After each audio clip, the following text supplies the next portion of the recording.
မင်္ဂလာပါရှင်ဧပြီလ6ရက်2026ခုနှစ်နောက်ဆုံးရရှိထားတဲ့ကမ္ဘာသတင်းများကိုကျွန်မရီတာမှတာဝန်ယူတင်ဆက်ပေးသွားပါမယ်။အီရန်နိုင်ငံအတွင်းပြစ်ချခံခဲ့ရတဲ့ American F-15E တိုက်လေယာဉ်ရဲ့ဒုတိယမြောက်လေယာဉ်အမှုရန်ကို American အထူးစစ်စင်ရေးတပ်ဖွဲ့တွေကအောင်မြင်စွာကယ်တင်နိုင်ခဲ့ပြီပဲဖြစ်ပါတယ်။ရန်သူနယ်မြေထဲမှာတယောက်တည်းပုံအောင်နေရတဲ့လေတရဲကိုဘလို့ကယ်တင်ခဲ့ရတယ်လဲဆိုတဲ့အသေးစိတ်ကိုဆက်လက်တင်ဆက်ပေးသွားပါမယ်။ပြီးခဲ့တဲ့တောက်ကြနေ့ကအီရန်နိုင်ငံအတွင်းမှာ American F-15E တိုက်လေယာဉ်တစ်စင်းပြစ်ချခံခဲ့ရပါတယ်။လေယာဉ်မှုကိုချက်ချင်းရှာဖွေတွေ့ရှိခဲ့ပေမဲ့လက်နက်စနစ်အရာရှိဖြစ်သူလေတပ်ဗိုလ်မှူးကြီးကတော့ပျောက်ဆုံးနေခဲ့တာပါ။သူဟာပင်လယ်ရေမျက်နှာပြင်အထက်ပေ9000မြင့်နဲ့အီရန်တောင်တန်းဒေသတစ်ခုထဲမှာပစ္စတိုတစ်လက်ဆက်သွယ်ရေးကိရိယာတစ်ခုထဲနဲ့တရက်ကျော်ကြောင်အသက်လူပုံအောင်ခဲ့ရပါတယ်။ဒီမရှင်မှာ American ရဲ့အထူးကြုံဆုံးတပ်ဖွဲ့တွေဖြစ်တဲ့ Army Data Force နဲ့ Navy Sea 10 တို့ပါဝင်ခဲ့တယ်လို့ CIA agent တွေကလည်းအီရန်တပ်ဖွဲ့တွေကိုလှည့်ပြားတဲ့စစ်စင်ရေးတွေကိုလှုပ်ဆောင်ခဲ့ပါတယ်။အစ္စရေးဘက်ကလည်းဒီကယ်ဆယ်ရေးကိုမနှောက်ယှက်မိစေဖို့စီစဉ်ထားတဲ့တိုက်ခိုက်မှုအချို့ကိုရွှေ့ဆိုင်းပေးခဲ့ရတယ်လို့သိရပါတယ်။သမ္မတဒေါ်နယ်ထရန့်ကကျွန်တော်တို့သူ့ကိုကယ်နိုင်ပြီလို့လူမှုမီဒီယာမှာဝမ်းမြောက်ဝမ်းသာရေးသားခဲ့ပြီးဒါအမေရိကန်သမိုင်းမှာအရေးရင်ဆုံးရှာဖွေကယ်ဆယ်ရေးစစ်စင်ရေးတစ်ခုဖြစ်တယ်လို့ဆိုပါတယ်။ထရန့်ဟာဒီစစ်စင်ရေးကို Imperial Saturation Room ကနေတိုက်ရိုက်စောင့်ကြည့်ခဲ့တာပါ။ကယ်ဆယ်ရေးတွင်အခက်အခဲအချို့လည်းရှိခဲ့ပါတယ်။လေတရဲကိုခေါ်ထုတ်ဖို့သွားတဲ့ MC-130J အထူးစစ်စင်ရေးလေယာဉ်နှစ်စင်းဟာပျက်စီးသွားခဲ့လို့အီရန်လက်ထဲမရောက်စေဖို့အမေရိကန်တပ်ဖွဲ့တွေကပဲပြန်လည်ဖောက်ခွဲပျက်စီးခဲ့ရပါတယ်။အခုခါမှာတော့ပြင်းထန်တာဒဏ်ရာရထားတဲ့လေတရဲကိုဘေးကင်းရာသို့ပို့ဆောင်နိုင်ခဲ့ပြီပဲဖြစ်ပါတယ်။သမ္မတထရန့်ဟာဒီကယ်ဆယ်ရေးစစ်စင်ရေးနဲ့ပတ်သက်ပြီးအသေးစိတ်အချက်လက်တွေကိုတနင်္လာနေ့မွန်းလွဲပိုင်းမှာသတင်းစာရှင်းလင်းပွဲလုပ်သွားဖို့ရှိပါတယ်။အခုလိုလေတရဲကိုကယ်တင်နိုင်ခဲ့ခြင်းဟာအီရန်နဲ့ဖြစ်ပွားနေတဲ့စစ်ပွဲအခြေအနေပေါ်ဘယ်လိုတက်ရောက်မှုရှိလာမလဲဆိုတာကိုဆက်လက်စောင့်ကြည့်ရမှာပါ။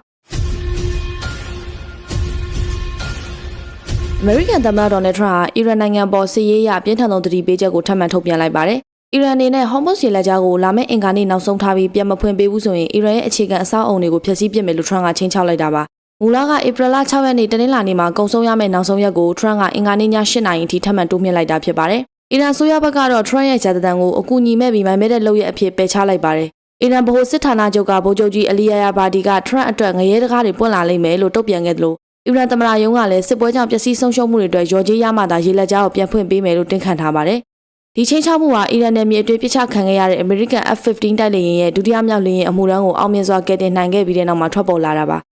တလားကျော်ကြာစစ်ပွဲအတွင်းမှာအစ္စရေးကအီရန်ရဲ့ရေနံဓာတုဗေဒစက်ရုံတွေကိုတိုက်ခိုက်ခဲ့ပါတယ်။အီရန်ကလည်းအစ္စရေးနဲ့ပင်လယ်ကွေ့နိုင်ငံတွေမှာရှိတဲ့စွမ်းအင်စက်ရုံတွေကို drone ဒုံးကျည်တွေနဲ့လက်တော့ပြန်တိုက်ခိုက်နေပါတယ်။ Haifa မြို့ရှိလူနေအဆောက်အုံတစ်ခုကိုအီရန်ဒုံးကျည်ထိမှန်လို့လူ၄ဦးထဏ်ရာရရှိခဲ့ပါတယ်။ကမ္ဘာရေနံနဲ့တဘာဝတန်းငွေရဲ့9ပုံတပုံခန့်ဖြတ်တန်းရာ Hormuz ရေလက်ကြားပိတ်ဆို့မှုကြောင့်ကမ္ဘာရေနံဈေးနှုန်းတွေတက်လာပြီးငွေကြေးဖောင်းပွားမှုတန်ကိုကမ္ဘာတဝန်းခံစားနေရပါတယ်။အင်္ဂါနေ့ည8နာရီနောက်ဆုံးရက်မှာထရန့်ကတကယ်ပဲစစ်ရေးအရအရေးယူမလားဒါမှမဟုတ်တန်တမန်နီးရပြည်လဲသွားမလားဆိုတာကတော့တကမ္ဘာလုံးကစိုးရိမ်တကြီးစောင့်ကြည့်နေရတဲ့အခြေအနေပဲဖြစ်ပါတယ်။စစ်ကောင်စီနဲ့နှီးစပ်သူလို့လူသိများတဲ့ခရိုနီဂျီဦးဒေစာရဲ့ True Trading Company အမည်ပဲစီရင်သွင်းခံလိုက်ရပါတယ်။ပုဂ္ဂိုလ်ရငွေတွေပြန်လဲပေးသွင်းမှုပြက်ကွက်တယ်ဆိုတဲ့အကြောင်းပြချက်နဲ့ဦးဒေစာရဲ့မိသားစုဝင်တွေအပါအဝင်ကုမ္ပဏီပေါင်း290နီးပါးကိုအမည်ပြစီရင်ထည့်သွင်းလိုက်တာဖြစ်ပါတယ်။ဧပြီလ9ရက်နေ့ထုတ်စစ်ကောင်စီထိန်းချုပ်သတင်းစာတွေရဲ့ဖော်ပြချက်အရ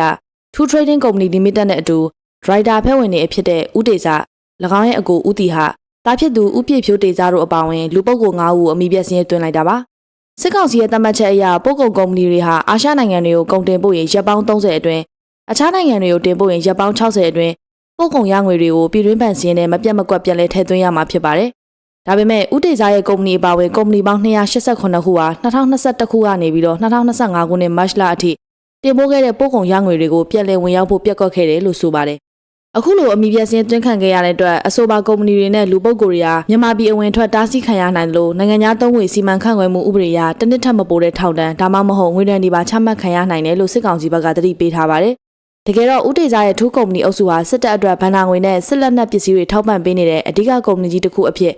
Justice for Myanmar လို့အဖွဲ့အစည်းတွေကထောက်ပြထားမှုပါတယ်။အခုလိုစစ်ကောင်စီက၎င်းတို့နဲ့နှီးစပ်တဲ့ခရိုနီတွေကိုမှအမည်ပြစင်းသွင်းလာတာဟာစစ်ကောင်စီအတွက်အလွန်လိုအပ်နေတဲ့နိုင်ငံခြားငွေရရှိဖို့အတင်းကျပ်ဖိအားပေးနေတာဖြစ်တယ်လို့သုံးသပ်ရပါတယ်။ရခိုင်ကလည်း BGF ခေါင်းဆောင်ဗိုလ်မှူးကြီးစောချစ်သူရဲ့ကုမ္ပဏီကိုအခုလိုအမည်ပြစင်းသွင်းခဲ့ဘူးပေမဲ့ငွေစင်းရှင်းလင်းပြီးနောက်မှာတော့ပြန်လည်ပယ်ဖျက်ပေးခဲ့တာမျိုးရှိခဲ့ပါတယ်။ဒါကြောင့်ဦးဒေစာရဲ့ကုမ္ပဏီကိစ္စဘယ်လိုဆက်ဖြစ်လာမလဲဆိုတာတော့စောင့်ကြည့်ရအောင်ပါ။နယ်စပ်ကုန်သွယ်ရေးမှာအရေးပါတဲ့ဘိတ်တဝဲအမှတ်8ပြည်ထောင်စုလမ်းမကြီးပေါ်ကတဝဲပလောက်လမ်းပိုင်းပြန်လည်ပိတ်ဆို့လိုက်ပါတယ်။ပြီးခဲ့တဲ့မတ်လကုန်ပိုင်းကမှလမ်းပြန်ဖွင့်ပေးခဲ့ပေမဲ့10ရက်တောင်မပြည့်ခင်မှာပဲသွာလာခွင့်တွေကိုပြန်လည်ကန့်သတ်ခံထားရတာဖြစ်ပါတယ်။ဒေသခံတွေရဲ့ပြောကြားချက်အရစစ်ကောင်စီတပ်ကပူလောမြို့နယ်စင်ထိုးရွာအနေနဲ့တရချောင်းမြို့နယ်ပြည်တိုင်ရွာတို့မှာလမ်းတွေကိုပြန်လည်ပိတ်ထားတယ်လို့သိရပါတယ်။လမ်းပိုင်းကိုပြီးခဲ့တဲ့မတ်လ28ရက်နေ့ကမှပြန်ဖွင့်ပေးခဲ့တာဖြစ်ပြီးဧပြီလ3ရက်နေ့မှာတော့သွာလာခွင့်ပြန်လည်ပိတ်ထားလိုက်တာဖြစ်ပါတယ်။လက်ရှိမှာတော့လမ်းတစ်လျှောက်မှာခီးသည်တင်ကားနဲ့ကုန်တင်ကားအများအများပိတ်မိနေတယ်လို့သိရပါတယ်။အချို့ခီးသွားတွေရဲ့အဆိုအရလမ်းကိုလုံးဝပိတ်ထားတာမျိုးမဟုတ်ပဲစစ်ကောင်စီတပ်က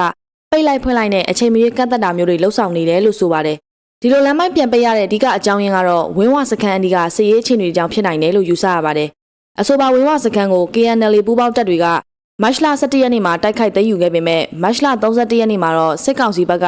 ကြီးရည်လေးအင်အားသုံးပြီးပြန်လည်စိုးမိုးနိုင်မှုစ조사ခဲ့ရကနေစစ်ရေးတင်းမာမှုတွေရှိနေတာကြောင့်လမ်းမိုင်းတွေကိုအပိတ်အဖွင့်ပြုလုပ်နေတာဖြစ်ပါတယ်။လမ်းမိုင်းတွေပိတ်ထားတာကြောင့်ဒေသခံတွေကသွားလာရေးအတွက်ပုံမှန်မြန်ဆန်တဲ့ရေလမ်းခီးကိုအသုံးပြုနေကြရပါတယ်။ဒါပေမဲ့ရေလမ်းခီးကနေဗိတ်တဝယ်ပြေးဆွဲတဲ့အမြန်ရင်တွေရဲ့ဈေးနှုန်းဟာခီးတဲ့တအုပ်ကိုငွေကျပ်2သိန်းခွဲအထိရှိနေတာကြောင့်ကုန်ကျစရိတ်အလွန်မြင့်မားနေတယ်လို့လည်းသိရပါတယ်။တဝယ်ပိတ်လမ်းမိုင်းဟာကုန်စည်စီးဆင်းမှုအတွက်အဓိကကျတဲ့လမ်းဖြစ်တာကြောင့်အခုလိုလမ်းပိတ်ဆို့မှုတွေကဒေသတွင်းကုန်စည်နှုန်းနဲ့သွားလာရေးပေါ်အများကြီးသက်ရောက်မှုရှိနေပါတယ်။ဒီနေ့နောက်ဆုံးရရှိထားတဲ့သတင်းများကိုတင်ဆက်လို့ပြီးပါပြီ။အားပေးတဲ့အရောက်စီတိုင်းကိုကျေးဇူးတင်ပါတယ်ရှင်။ Reader Page လေးကိုလည်း Like and Follow လေးလုပ်ပေးဖို့မမေ့ပါနဲ့နော်။